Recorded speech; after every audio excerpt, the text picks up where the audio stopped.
pa pala ako late. You just started. Ruth, akala ko ba masakit ang ulo mo? Mabutit nakasunod ka. Oo nga ho, Uncle eh. Nagmadali ako kasi may kasama akong special guest. And she's too important, kaya kinailangan kong tumayo at dalhin siya rito. Sino siya? Introduce yourself. Ako po si Ana Karenina Monteclaro. Ako po yung nawawalan yung apo.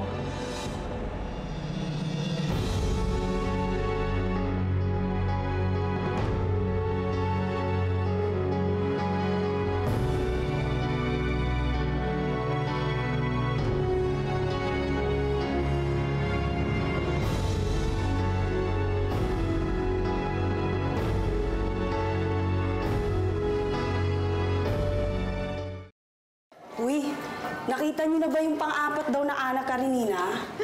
Grabe, no? Ay, naku, lahat ata ng bata sa safe haven ay Ana Karenina ang pinangalan. Ano ba yan? Sigurado, kagulo na naman sila sir at ma'am niyan. Ay, naku, sinabi niyo pa. Eh, dun na lang sa tatlo, litong-lito na eh. May pang-apat pa, ano ba yan? Bale, naku, sige. Ruth, what the hell is this? Ba't mo ko sila kasama? Sabi kasi ni Berta na meron daw nagmamakaawa sa may gate. Sabihin daw sa kanya kung nasaan ang lolo't lola niya. Pero totoo ba yung sinasabi niya? How would I know, Abel? Eh, dinala ko lang naman siya dito dahil sabi niya siya si Ana Karenina Monteclaro. And besides, don't you think it's a nice surprise na dumating ang totoong apo sa araw ng birthday ni Maggie?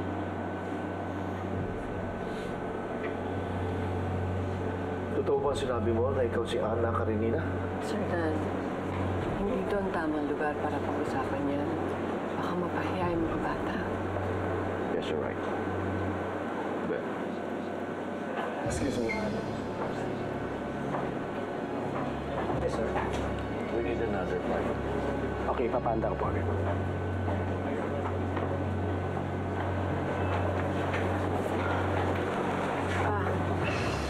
Babalik kami agad, ha? Kumain na kayo. Let's go.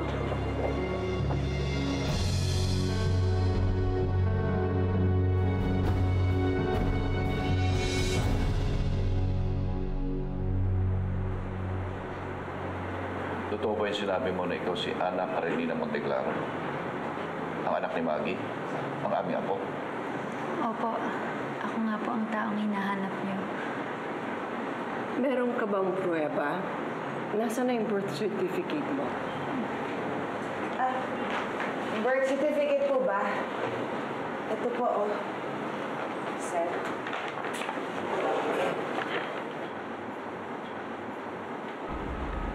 Ikaw si Maria Angela Mendez Cruz.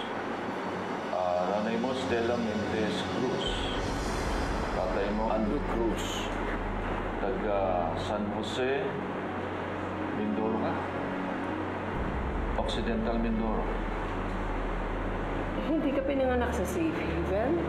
Kasi doon nanganak si Maggie. Paano ka naging si Ana Karenina? Na-aksidente ko kasi ang nanay ko noon. Kasama po siya dun sa lumubog na barko. Kaya napadpad po siya sa isang isla dun sa Mindoro.